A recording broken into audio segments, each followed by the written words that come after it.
Hello दोस्तों, कैसे हैं आप लोग? उम्मीद है बेहतर होंगे। बीपीएससी टीआरई 3 के रिज़ल्ट का जिस तरह आप लोगों को लगातार इंतज़ार था, कठिन तपस्या के बाद, कठिन इंतज़ार के बाद, लंबे समय के इंतज़ार के बाद फाइनली आज जो है रात से ही पता चल चुका था कि रिज़ल्ट जारी हो चुका था, लेकिन जो क्राउड की वजह से वेबसाइट पर आपको नहीं देखने को मिला होगा।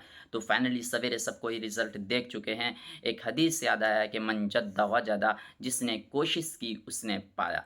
कोशिश बेकार नहीं जाती है, आपने कोशिश की, आपने मेहनत किया और फल आपके सामने है। तो ये कामयाबी सिर्फ़ आपकी कामयाबी नहीं है, आपके आपके कामयाबी के साथ जो है इस कामयाबी के पीछे जो है आपके माँ-बाप की, आपके भाई-बहनों की और उन दोस्तों की जो आपका हेल्प किए, किसी भी तरह से हेल्प किए, उन तमाम लोगों की कामयाबी है। तो उन तमाम लोगों का जो है शुक्रिया अदा कीजिए और इनका ख़्याल रखिए, ख़ास करके माँ-बाप का, अपने घरवालों का जो अच्छे से ख़्याल रखिए कि मतलब उन्होंने इतना आप लोग आपके पीछे मेहनत किया कि आप धूप पसीना एक किया तब आप पढ़ पाए और पैसे जो भी कुछ रहा आर्थिक रूप से हो चाहे किसी भी तरह से है आपकी मदद की उन्होंने और आप यहाँ तक मेहनत करते रहे और फाइनली आपका रिज़ल्ट हुआ। तो एक एक बार मेरी तरफ से जो है उन तमाम कैंडिडेट्स को जो कामयाब हुए हैं, मेरी तरफ से मुबारकबाद, ढेर सारी शुभकामनाएँ उनको और अगले भविष्य के लिए अच्छे से नीयत साफ़ करके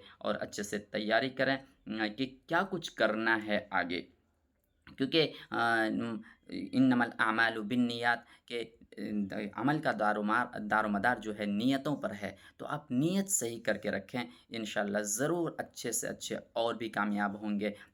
अच्छी मंज़िलें आपकी और इंतज़ार कर रही हैं, तो लगातार मेहनत करते रहिए और जो कामयाब नहीं हो पाए हैं, उनके लिए अगली वैकेंसी जो है राह देख रही है, तो आप भी लगातार अभी से स्टार्ट कर दीजिए।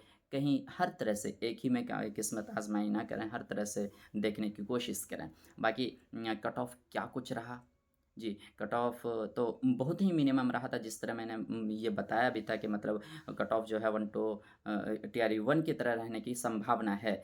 टीआरई 1 की तरह रहने की संभावना है तो टीआरई 1 से कम भी कह सकते हैं, उर्दू में ख़ास करके टीआरई 1 की तरह ही रहा, उससे कम ही देखने को मिला रिज़ल्ट। वहीं अगर हम बात कर लें अब क्या कुछ करना है, आगे की रणनीति क्या होनी चाहिए तो हम ये कह दें कि जो भी डॉक्यूमेंट आप दिए हैं वो तमाम डॉक्यूमेंट्स को तैयार रखें क्योंकि कभी भी बुलावा आ सकता है। जो भी आप अपलोड किए हैं उन तमाम डॉक्यूमेंट्स को सही से अच्छे तरीके से तैयार रखें, किसी भी वक़्त आपको आपका बुलावा आ सकते हैं। लास्ट में फिर एक बार आप लोगों को मुबारकबाद देते हैं कि अगले भविष्य के लिए अच्छे से अपनी ज़िंदगी को सँवारें, अपने माँ-बाप का अच्छे से ख़्याल रखें क्योंकि अपना सब कोई ख़्याल रखते हैं। जी, अपना ख़्याल सब कोई रखते हैं। महान तो वो होता है कि अपने आस-पास के लोगों को, अपने माँ-बाप के, आपके ऊपर जो आश्रित हैं, उनका ख़्याल रखें। सबसे बड़ी कामयाबी यही है और एक्टर सिर्फ़ एक्टर का कामयाबी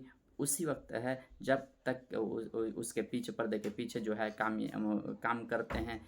एक्टर उतना बड़ा काम नहीं करता जितना कि उससे वो पर्दे के पीछे काम करते हैं। तो लास्ट में फिर यही कहेंगे कि अपने डॉक्यूमेंट को तैयार रखें। जो डॉक्यूमेंट आप अपलोड किए थे फॉर्म फिल अप करने के टाइम वही वो ज़रूर तैयार करके रखें। फिर क्या कुछ अपडेट होगा उन तमाम अपडेट्स को आपको देते रहेंगे। मिलते हैं फिर इसी तरह के वीडियो के साथ, तब तक के लिए थैंक यू।